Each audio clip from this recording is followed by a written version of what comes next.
Hello guys. Molecular spectra का जो lecture 5 है उसमें आपका स्वागत है।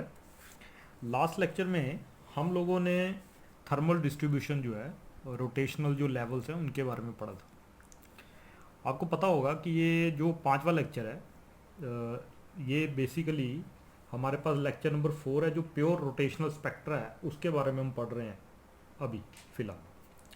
स्टार्टिंग में मैंने आपको मॉलिक्यूलर स्पेक्ट्रा कौन कौन से होते हैं उसके बारे में बताया था। उसमें हमारे पास pure rotational spectra, vibration rotation spectra, pure vibration भी पढ़ेंगे हम अलग से, और रामन स्पेक्ट्रा और इलेक्ट्रॉनिक स्पेक्ट्रा, ये सारे जो है हमने स्टडी करने हैं। उसमें से जो अभी चल रहा है वो हमारे पास चल रहा है प्योर रोटेशन स्पेक्ट्रा। इसमें जो लेक्चर नंबर 3 था उसमें हमने molecule as a rigid rotator के बारे में पढ़ा था और उसका स्पेक्ट्रम भी हमने स्टडी किया था। आज हम पढ़ेंगे molecule as a non rigid rotator. अब देखिए, रिजिड का मतलब ये था कि अगर मान लीजिए ये मॉलिक्यूल है, ये कोई डायटोमिक मॉलिक्यूल है, हम लोग डायटोमिक मॉलिक्यूल की बात कर रहे हैं फिलहाल, ठीक है जी। और अगर इनके बीच का डिस्टेंस चेंज नहीं हो रहा तो ये रिजिड है।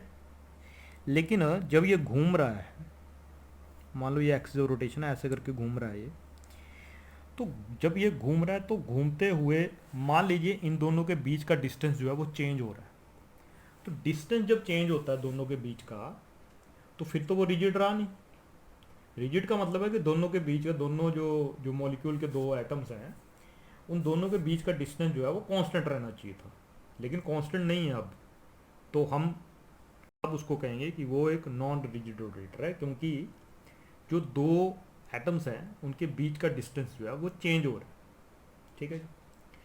अब जब डिस्टेंस चेंज होगा बीच में तो फिर हमारे पास जो उनकी जो रोटेशनल लेवल है उनकी स्पेसिंग भी चेंज हो जाएगी, और जो रोटेशनल लेवल्स हैं वो क्या ना बोलते हैं, जो वो लाइन्स इमिट करेंगे, जो वेवलेंथ इमिट करेंगे, वो भी थोड़ी सी हल्की सी चेंज हो जाएगी। ठीक है। जैसा कि मैं आपको थोड़ा सा पहले बता दूं, जैसा हमने देखा था लास्ट टाइम, जो हमने देखा था जो मॉलिक्यूलर रिजिड मॉलिक्यूल स्पेक्ट्रा जो था वो स्पेक्ट्रा था एफ जे, ठीक है जी, is equal to B J into J plus one, और बी आपको पता है रोटेशनल कांस्टेंट, ठीक है, जिसकी वैल्यू होती है एच अपॉन 8 पाई स्क्वायर आई सी, है ना।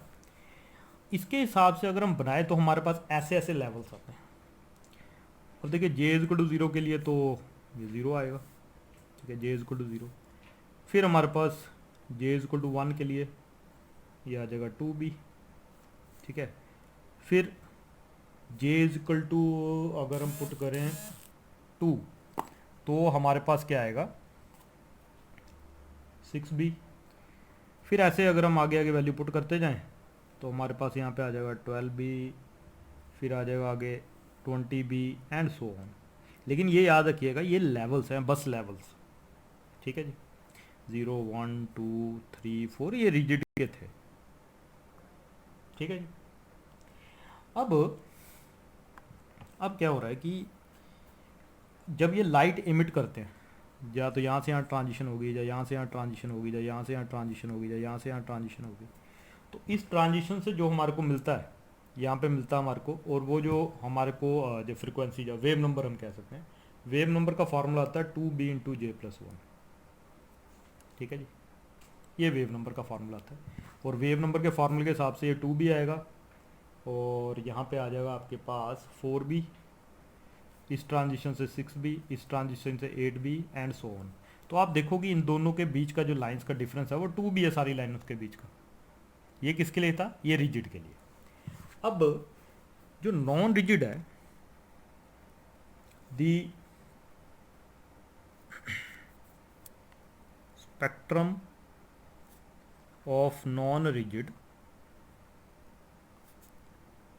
रोटेटर इज गवर्नड बाय, इसका फॉर्मूला हमारे पास ये है।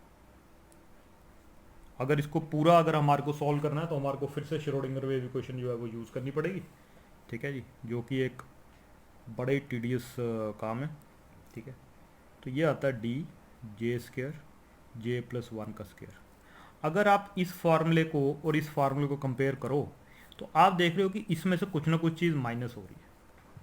ठीक है, तो माइनस होने की वजह से ये लेवल तो वैसा का वैसा ही रहता है।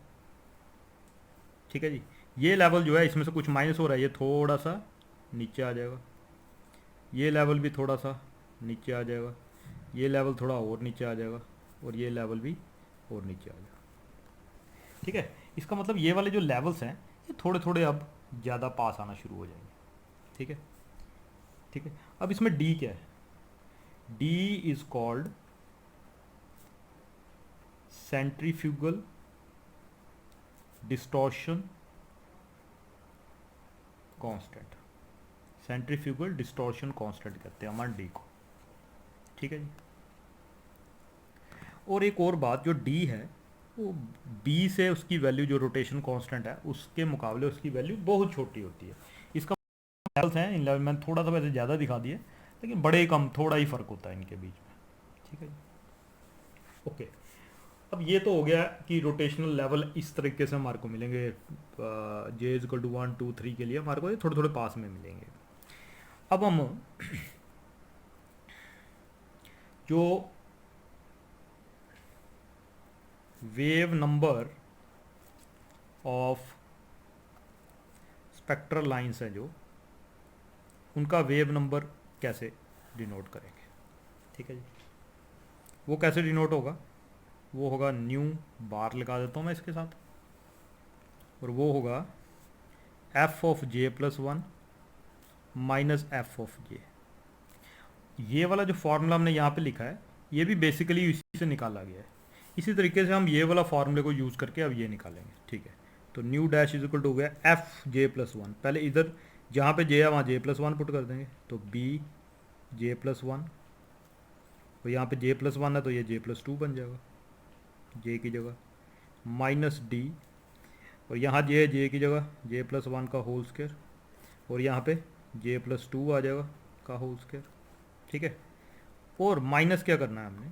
माइनस करना है ये एफ जे क्या आएगा? B J into J plus one minus D J square into J plus one का होल स्क्वायर। ठीक है जी, ये मिल गया। तो न्यू बार किसके बराबर आया? अब ये देखिए, ये बी वाली टर्म्स मैं इकट्ठी कर लेता हूँ।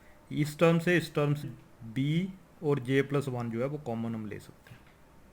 अंदर क्या बचा? यहाँ पे बचा जे प्लस टू, और यहाँ पे क्या बना? यहाँ पे बच गया हमारे पास जे माइनस जे, ये वाली टर्म होगी। यहाँ पे अगर हम देखो, यहाँ पे जे प्लस वन का स्केयर है, जे प्लस वन डी डी दोनों कॉमन है, तो डी को ले लिया कॉमन।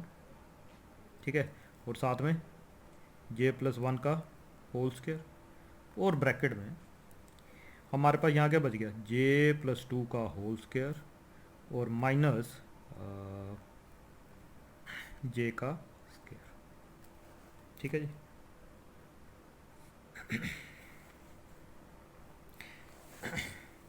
ये देखिए यहाँ पे अगर आप ध्यान से देखो तो ये वाली टर्म हमारे पास यहाँ पे हमने किया, अगर हम यहाँ माइनस रखें तो यहाँ पे हमारा हो जाएगा प्लस। ठीक है जी, ठीक है जी। तो हमारे पास क्या बना? इसको माइनस करेंगे कैंसिल हो जाएगा, ये बन जाएगा two B into J plus one.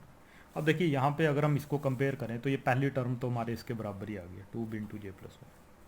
ठीक है जी, ठीक है जी।